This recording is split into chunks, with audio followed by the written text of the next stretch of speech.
I'll wait until there's some people start coming in here.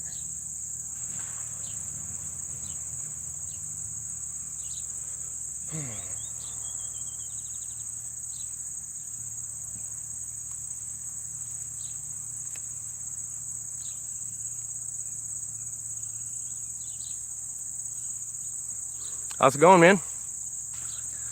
It is definitely a beautiful morning today. I had to go live with you guys. I want to know if you can even, if you guys can see me, if it's kind of glitchy, if it's lagging and everything like that, because I'm just using my cell phone out here. And if this works, I'll continue to do this more often. But I got some awesome stuff to show you guys. I went to see if the pawpaws were ready, and I found a couple of them that actually were. Now, the spot where we go to is absolutely loaded with pawpaws, but if you look at them,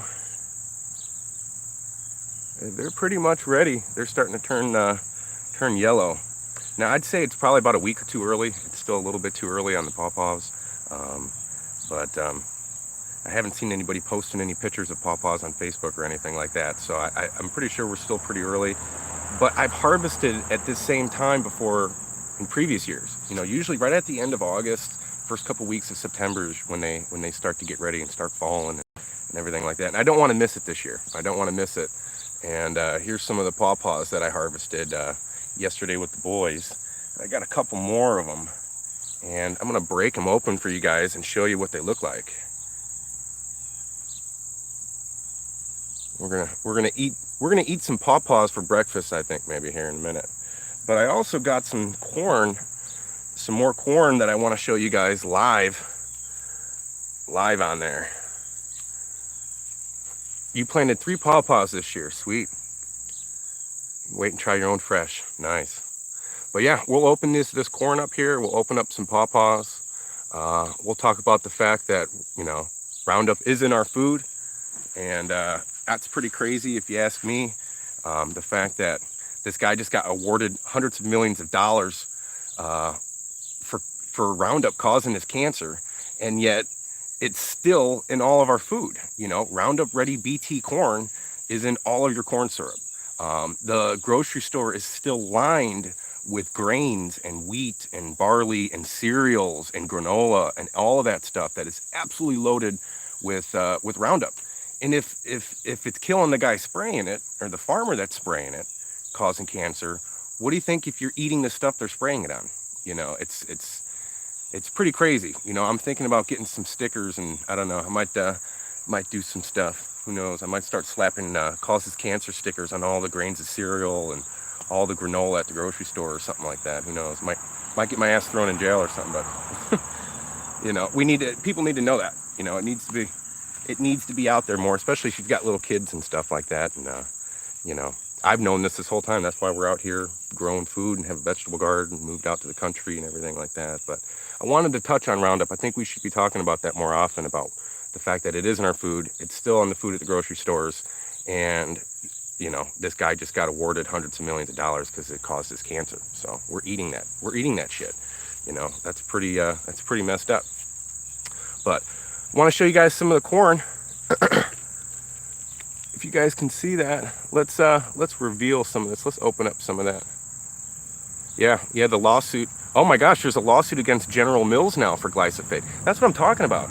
I mean, most of the cereal that your kids sit down and eat for breakfast is General Mills or Post, and it's a monopoly. I mean, all the cereal at the grocery store, and you know, it's all BT. It's all BT genetically modified crops. You know, your wheat is, your grains, all of the grains, which is kind of weird. You know, all the bread stuff, you know, but corn especially. Corn is in everything. Anything with corn syrup in it, it's got Roundup in it. It's Roundup corn. You know, the BT is a bacterial thing, but Roundup Ready corn is what most people use. Now they got something even stronger now that kills pigweed. But if we're gonna talk about corn, let's open this one up here real quick. I haven't done a live stream in a long time. I wanted to be able to show you guys something other than just me staring at the camera. You know, I didn't want to just stare at the camera, have nothing to talk about, waiting for one of you guys to leave a message or something. But whoa, look at that. Look at the colors in that.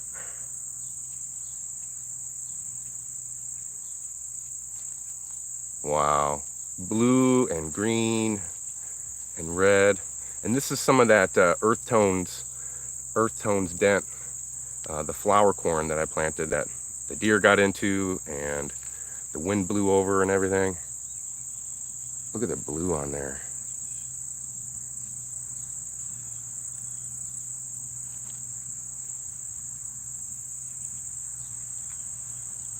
Yeah, I agree with you, John. You're not happy until the local shelves aren't full with glyphosate products. And me too. And yeah, especially when you got kids and stuff like that. We went shopping at an Amish grocery store last week, and we just loaded up on everything. We loaded up on stuff for baking, you know, bags of flour, non-GMO flour. Everything's non-GMO, and man, we just loaded up on so much good stuff. And the Amish know what's up, man. The Amish got it going on. And I got 2 pounds of blue popcorn for $2.48. That's like $1.25 a pound. And man, I remember I paid like $7 for a little bag of blue popcorn seeds years ago, and that was the Shaman's blue popcorn that I grew. But yeah, if you guys want some seeds to grow, go to the Amish stores, man. I can't believe it. I should have brought that out here also too and showed you guys. But yeah, 2 pounds of bright blue popcorn for only $2.48. So here's one of the ears. I've got another ear, a little guy that I picked that looks like it was pretty ready, and I want to show that to you guys also. So we just opened up one of these ears for anybody that's just now tuning in.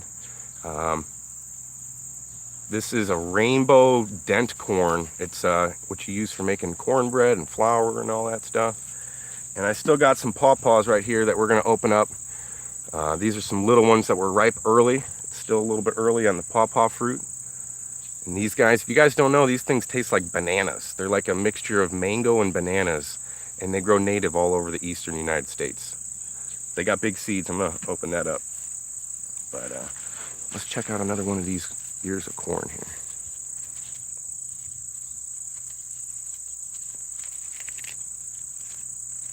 Oh, wow. Little guy. But I selected only the blues and greens and purples out of a big bag of mixed different colors because I only wanted to grow those colors and see what they would produce. And I was kind of shooting for like that Northern Lights look. There's been a couple ears that I've grown of this in the past that was just some of the prettiest shades of blues and purples and greens that look like the Northern Lights. And if you guys can see that, it worked out pretty good, you know.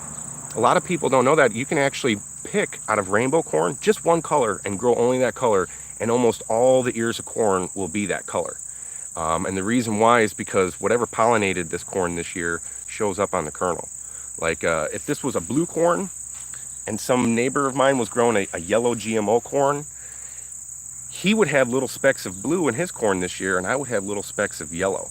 And I didn't even know that until, you know, a few years ago, that you can actually see that year what pollinates that corn. It actually changes it to the color of the pollen that pollinated it.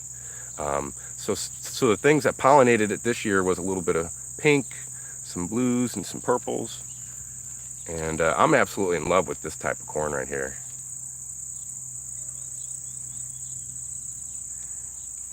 The views, the noises, yeah, it's pretty relaxing here.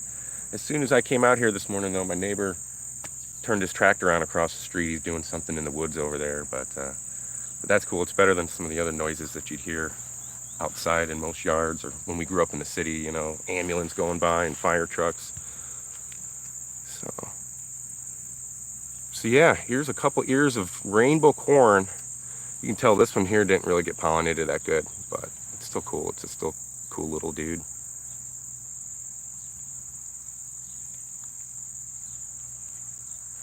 All right, let's check out some of these pawpaws, huh? Let's eat one. And here's the pawpaws that I just harvested the other day with the boys.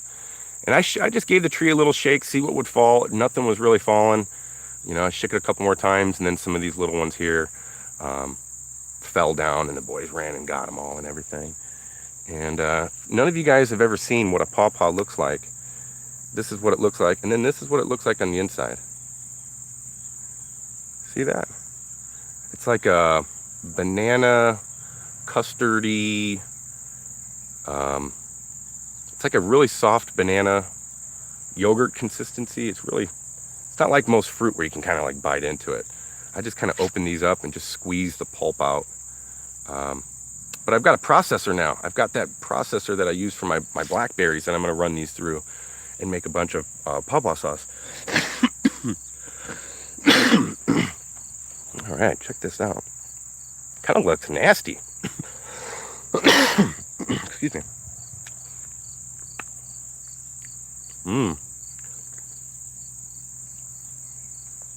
Big ass seeds though. I'll show you some of the seeds.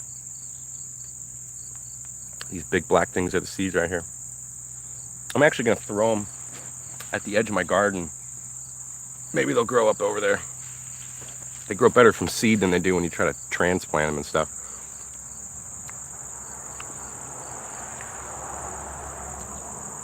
Messy. God, I should have brought a spoon. My hands are just covered in this right now.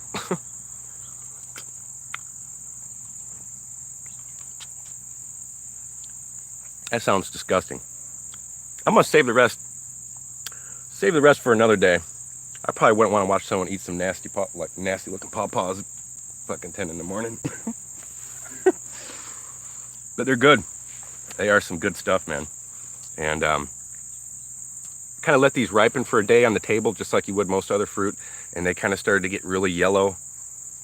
And they smell like tropical pineapple and bananas and all that stuff.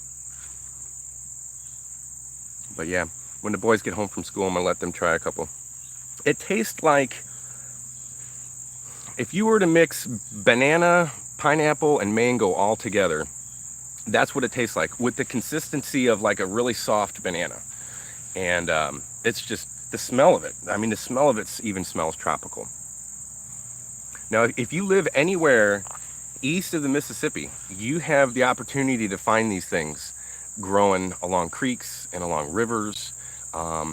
They grow in really wet, damp, dark areas, especially near the Appalachian Mountains. I mean, if you're near Appalachia or in Michigan, there's a lot of them in Michigan, Pennsylvania, Ohio, Kentucky, West Virginia, Tennessee, all those places. If you're in any of those places, you've got pawpaws right down the street, and you don't even realize it. I still drive around and find new pawpaw patches, just like, oh, hey, look, there's the leaves, and I find new places to pick pawpaws every year because they're elusive. You know, they grow in really dark, shady areas and stuff like that.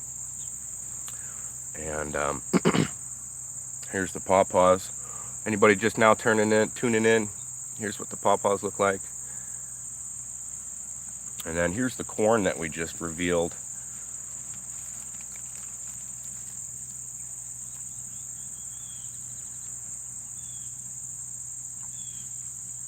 But yeah, this is just basically a test. I want to see how the live stream works. I'm just using my cell phone out here in the garden right now, and I'll do this more often. You know, if you guys can see me good, you know, let me know. Obviously, you guys are commenting and checking out the corn and everything. And you know, is the quality good? Does it look like really low quality, like 480 or 720, or what would you guys say? Is it glitching? But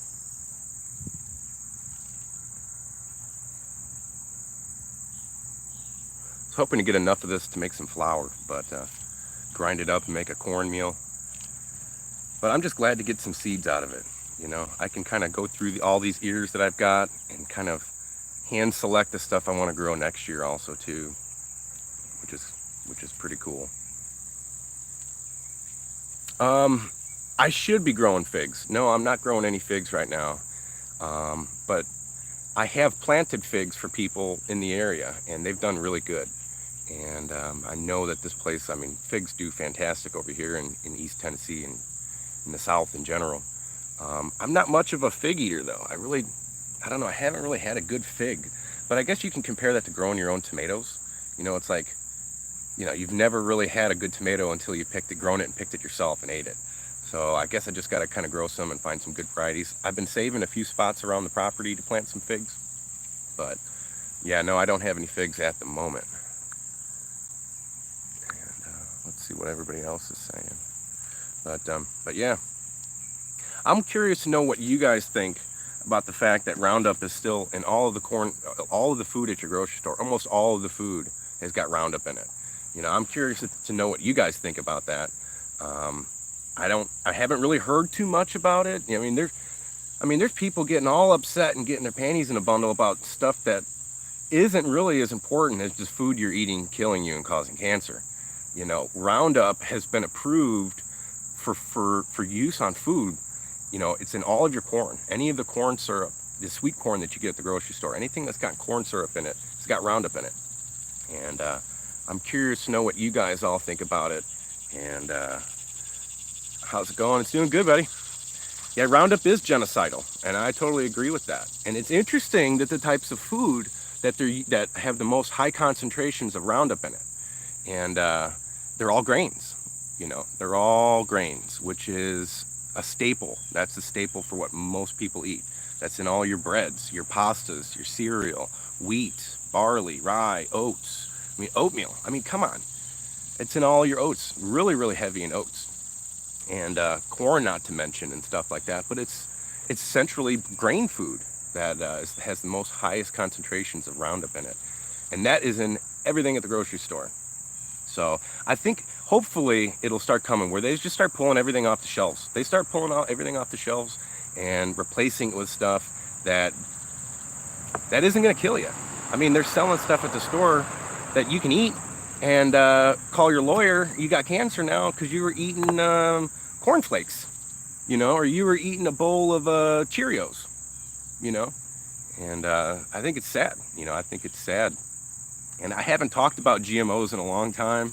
I mean, and like I said, that's one of the reasons. I mean, I've known for a long time that they're trying to kill us through our food with the stuff they're spraying on it and the stuff they're using. And it's okay. Don't even talk about it. It's okay. You know, you're crazy if you talk about that type of stuff, or you're just paranoid and all that other stuff. Bullshit. I came out here. I'd rather grow my own food than have the stuff that people are feeding me make me sick. Or, you know, when you do get sick, you're wondering what did you do? Was it something you ate?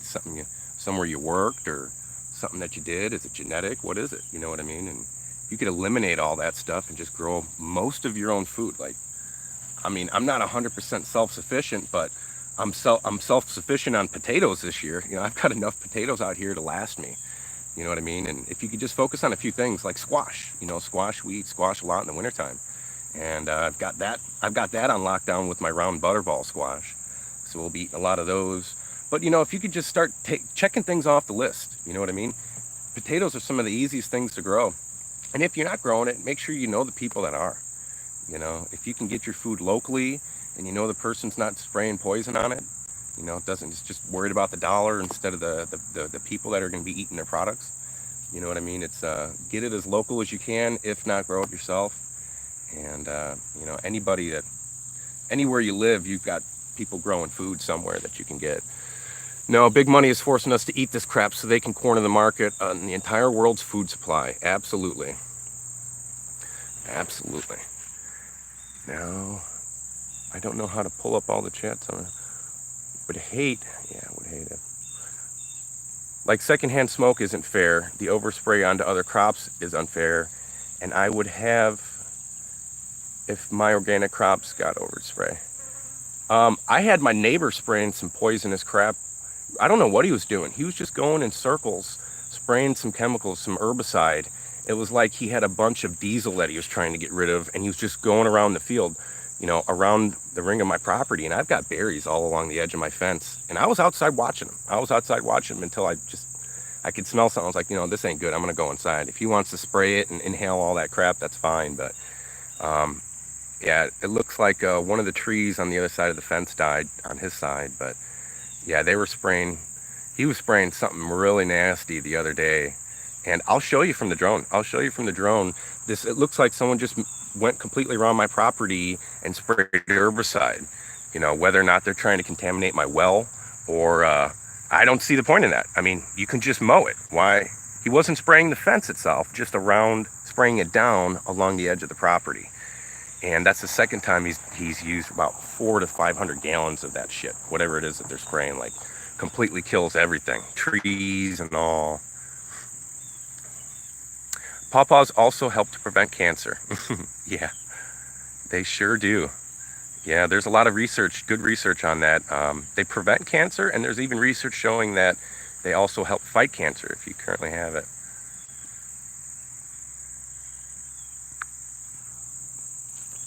All right, we're right at the 20-minute mark.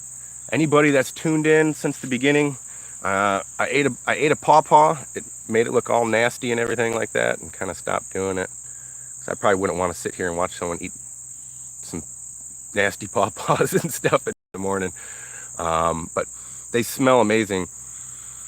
I can't explain it. It's like a mixture of banana, mango. It's its own smell, but it's like a banana, mango, pineapple, tropical smell, and it's native to the United States. It's a tropical fruit, and it helps fight cancer. Pawpaws are good for that if you can find some. Like I said, I keep finding more all the time. And here's another one. Here's what's left of the one that I was trying to eat as it was falling apart in my hands and stuff like that. So I was showing everybody.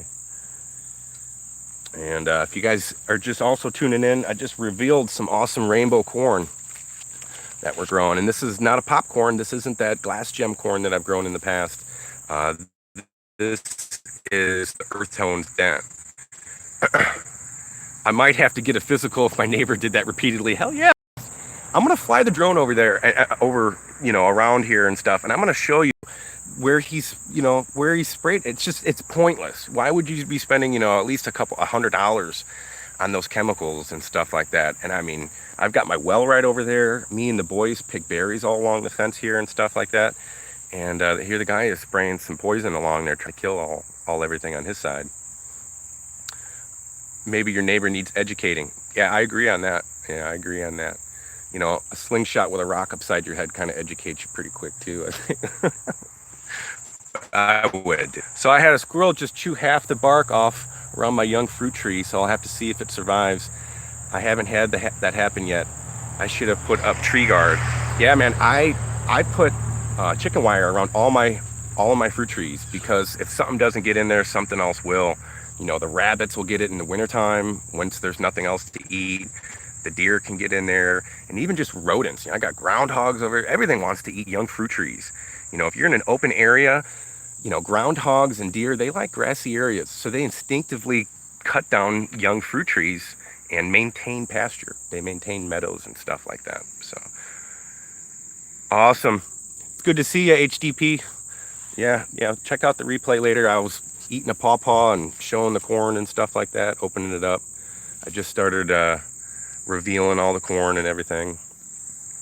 Root a cutting for me, and I'll drive to Tennessee and get it. I can't seem to find any wild any wild pawpaw. Okay, definitely, man. I've got some little young pawpaws growing all over here, and I'll put some more in some containers and maybe get some little seedlings going for next year. Do you have chickens? No, I don't have chickens anymore.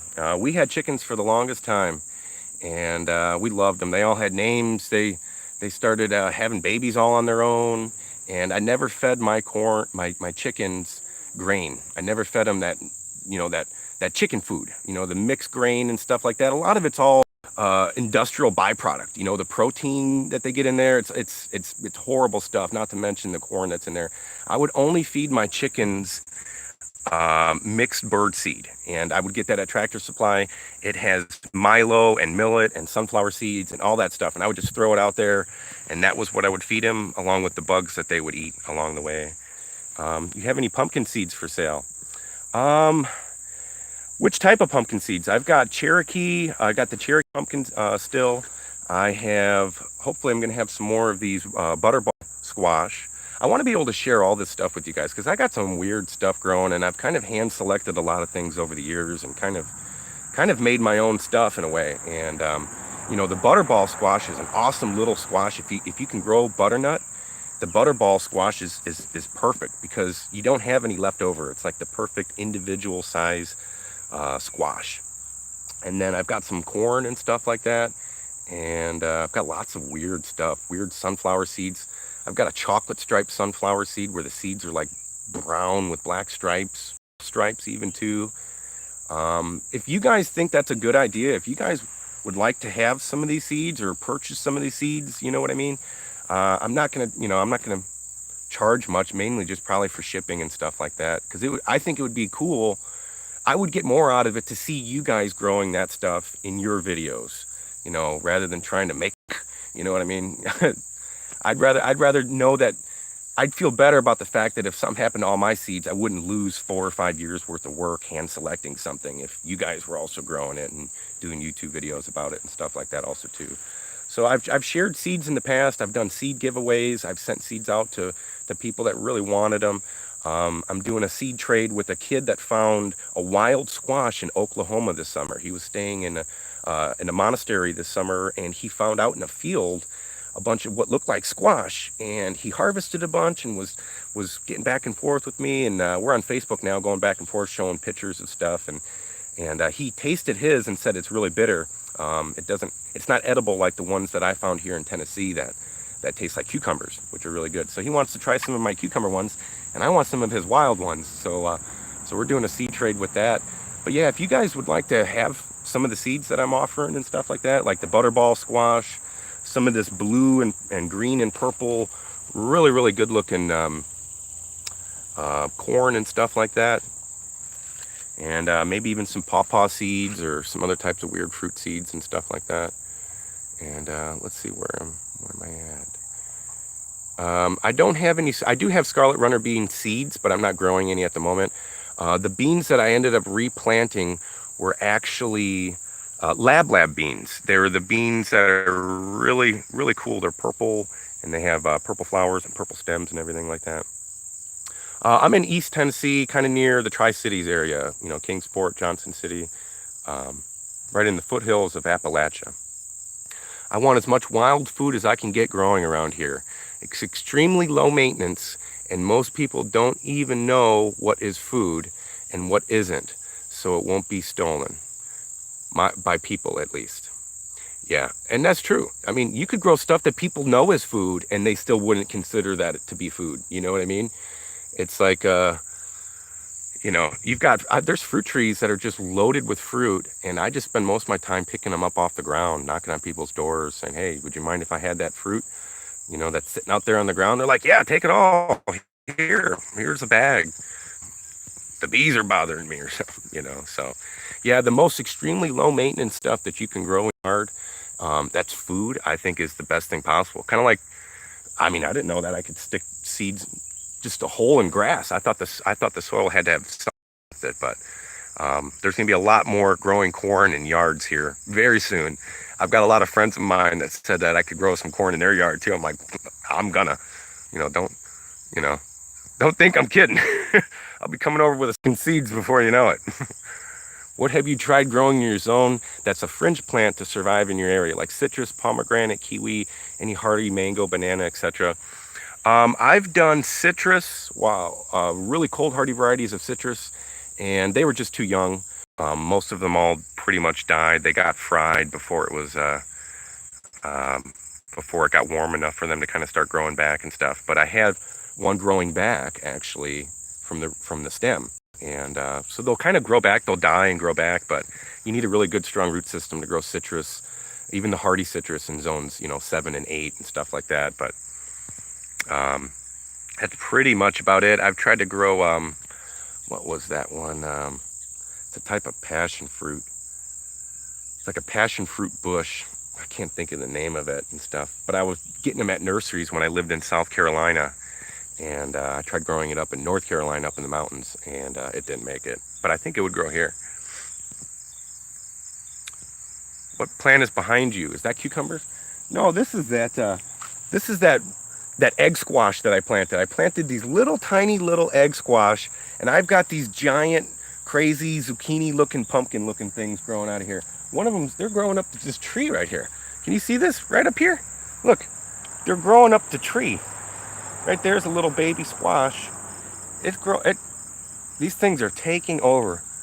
And I'm sure, I don't know if my wife's tuning in right now. She's just, every time she goes to the garden, she gets mad at me because there's squash just taking, she can't get to the tomatoes, she can't get to nothing. She's like, you're not growing these ever again. I'm like, no, I didn't know they were going to take over like that. I just thought they were going to be, I put some trees over here for them to climb up, and they just swallowed them and swallowed the tomatoes, and they started growing up the sunflowers and stuff. And now they're kind of growing up this tree right here, this cherry tree that's lost all of its leaves already. But yeah, I've got a fruit. Let's see if I got some fruit. I got flowers all around here also too. You can see the flowers.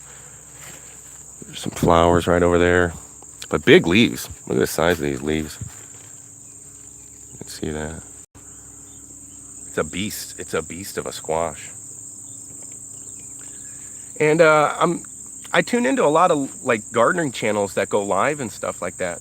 But I mean, most of them are talking about, you know, stuff. And I've even done it. I've even went live talking about vegetables and gardens outside of the garden. So I'm just glad to know that I can be in the garden doing a live gardening video, talking about the garden, and also to show it to you guys at the same time. I think that's pretty cool.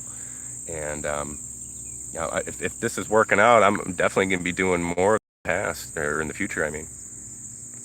I have a lemon tree that made it through the winter in South Carolina. That's awesome, man. That's awesome. Maypop. I have grown maypop in the past. When I had my greenhouse last spring, I had a bunch of young maypop, or native passion fruit. They're native. It's a native type of vining passion fruit that's native to Tennessee. But when I went to Colorado, I gave a bunch of them to my buddy and stuff like that. So he's got them all around his yard. But I need to get some more. They're pretty good. They're pretty good. They taste like a pomegranate in a way. It's like the seeds are like pomegranate, and it's like a lemon pomegranate. If you can get your hands on a native maypop, that's right. Palmetto paratrooper. You should see blackberries in UK woods. They're everywhere, I think is what they said. Oh wait. Okay. You should see. I have a half-acre field that would be completely blanketed with blackberry if I didn't contain it.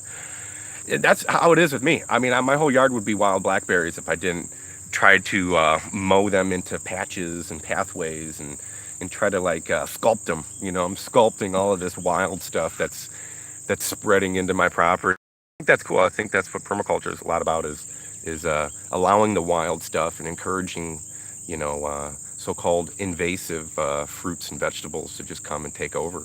You know, the more food you can grow and the least you have to do with it, the better off you are. You know, nobody wants a high maintenance, pampered prune. I mean, it's just, you don't want something that requires more and more and more attention every year. You know, you want something that maybe less and less attention, you know, less mowing, less weeding, less weed whacking. You know, when you're doing things to make more work for yourself in the future, you're going to have to hire a bunch of people. 5-10 years from now, you're going to have to hire a bunch of people to come in and help you with everything. You know, you're just creating a lot of work for yourself. That's just my opinion. And, you know, I like things that just even grow back on their own, like volunteers that'll just start growing volunteer tomatoes and everything. Flora sculpting. That's a great way to describe it. Yeah. You know, if you ever plant sunchokes, you know you're sculpting, you're trying to contain them every year. And it's like, yeah, they spread over here. Maybe I'll, do one of these and kind of mow it around it and stuff like that. And yeah, that's pretty much all I do with the blackberries along the fence line and stuff. And that's cool though. I think that's really cool. We're going about 30 minutes. Anybody that's just recently tuned in, I'll show you guys the corn again. Here's some of the rainbow corn that I just harvested and just revealed. We got a little guy that's kind of blue, kind of green and yellow and stuff like that. This is some of the prettiest corn. I think this is nicer than the glass gem corn that I've grown in the past. Glass gem's a popcorn, but when you try to pop it, it doesn't really pop that good. So in my opinion, it's kind of useless. This stuff here you can turn into flour. You can make corn muffins and cornbread and all that stuff with this type. And if you see the little dents in there, that's how you know it's flour corn. It's a dent corn. And then these are some of the pawpaws that I picked early. These are some early harvest pawpaws right here. I did kind of a video, but it didn't come out that good, so I figured I'd just show them to you guys here on the live stream this morning. And if you missed it, I ate one earlier, and it just made such a damn mess. It was gross. I noticed everyone started leaving the chat as I started eating. I was like, yeah, I probably wouldn't want to watch that either at 10 in the morning. But But yeah, people have asked about seeds and stuff like that. Go ahead and let me know in the description and stuff like that how many of you guys would be interested in having some of the weird stuff that I've been growing and hand selecting, like the butterball squash, the Cherokee pumpkin from years past. I've got lots of seeds that I have saved in either my freezer or ammo containers. That's a good way to store your seeds, is ammo containers. You know, when you get them on sale, when hunting season's around here in the fall, you know, they have tons of them at Walmart and stuff like that, and you can get an ammo container for like 10 bucks.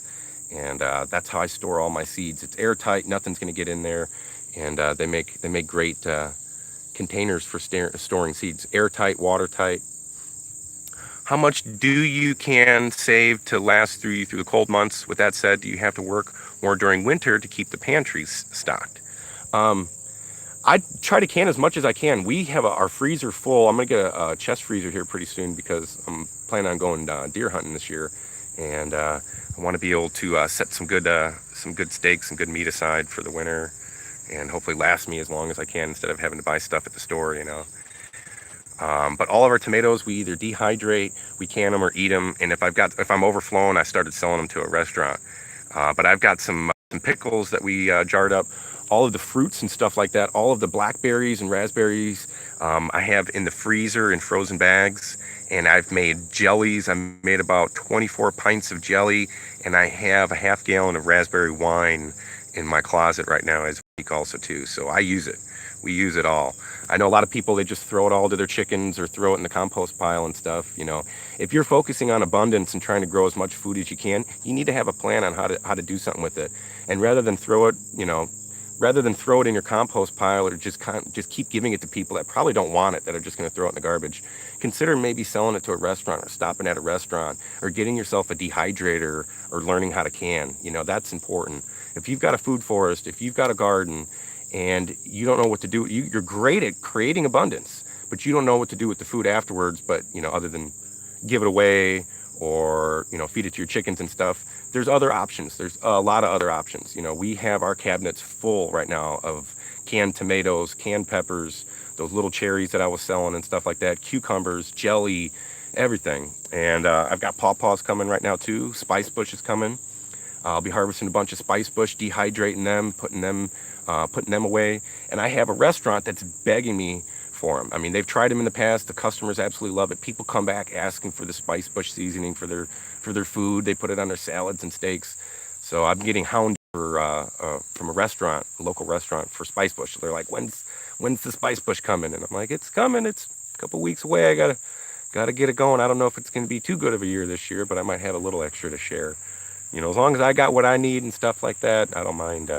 I don't mind sharing it. But like I said, if you're focusing on abundance and you're having an awesome time growing food in your garden, you should have a really good plan to store it. You know, get yourself a deep freezer. Just start freezing it. You can chop up squash and zucchini into slices, throw them in bags, and put them in the freezer, and pull that stuff out in December and make an awesome stir fry that you grew from your garden. You know, rather than let it go to waste, which is a lot of the times what happens. Especially if you give them to people that don't want them, it's just going to go to waste. Freeze them, can them, dehydrate them, or you know, find a place that's going to enjoy them and sell them to their customers or something like that. I've been mowing around lately too. Dude, that's awesome. Them creeping cucumbers, I don't have any of them here. I only found them in South Carolina, but that's awesome that you found them growing up the side of your house. For people that don't know about it, creeping cucumber is a native cucumber that's native. I'm pretty sure it's from Guadalupe, or so it's like the Guadalupe cucumber. It's from like Mexico, and it's considered to be an invasive. But you can eat them when they're fresh and bright green. But when they start to turn dark green, it's like the strongest natural laxative you can imagine. So, you know, if you're constipated, get you some creeping cucumbers. I'm only looking for perennial and wild seeds. I'm with you, man. I'm with you. The stuff that's low maintenance. If you have unique quality seeds, it's morally right to get them out there somehow. And I totally feel that. I totally feel that. Drugs Bunny. I feel like I need to share some of the cool stuff that I've selected and kind of, you know, honed in on over the years. And, you know, it's totally different than the stuff I started with originally. And it produces true. You know, I'm on to like F2, F3, where a lot of the diversity is kind of slowing down. You know, all of my round butternuts are basically all round now. I'm not having butternut squash. I'm having more round ones and stuff. I'll be over for some wine. I'll see you, man. This stuff is strong. It's some of the strongest stuff. It's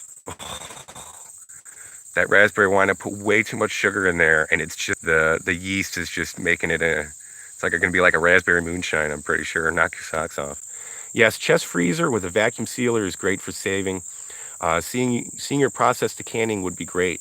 I was gonna do an awesome video making a bunch of jelly, and it was gonna be titled that yeah, real men make jelly, you know, and you know, I was gonna make a bunch of jelly and show my boys, you know, how I show them. We all do it all together. So it's gonna be me and the boys canning and making jelly, which you don't normally see. You don't see YouTube videos of guys canning, making jelly and stuff like that and everything. I thought that would be kind of cool. You know, I thought it would be kind of funny to do that. I just compost direct swales. That's cool, man. I mean, I've got a lot of the tomatoes that get eaten by the animals and stuff. I just throw them at the trees because I don't mow around my trees. I give a lot of my maple trees and everything about 2 or 3 feet around them. And I know how the tomatoes like to grow back every year. So if I've got some rotten ones or some that are half chewed on, I throw them to the dog and he runs around with them. Or I'll throw them at the maple trees because they'll grow around the base next year, and I'll have a bunch of volunteer tomatoes from the ones that were just nasty this year. Sassafras leaves, Cajun filet powder. Yeah, that's it's a seasoning. Sassafras is a seasoning and Cajun seasoning are absolutely delicious too. Nobody here in North Georgia eats it. I've had someone from Louisiana tell me that they eat it a lot down there, and I've got a lot of sassafras.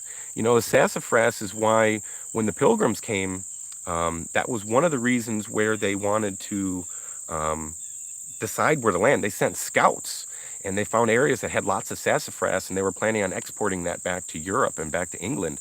And that's kind of where they decided to put their some of their first settlements when the Pilgrims came to the United States, was because of sassafras, which is pretty cool. Guatemala, I guess it's Cliff. Root beer, yeah, root beer. It would be nice if, you know, your root beer that you get nowadays actually had real sassafras in it, but the FDA outlawed that stuff. And wah wah, you know, maybe it was a good medicine that people were getting for free in soda pop.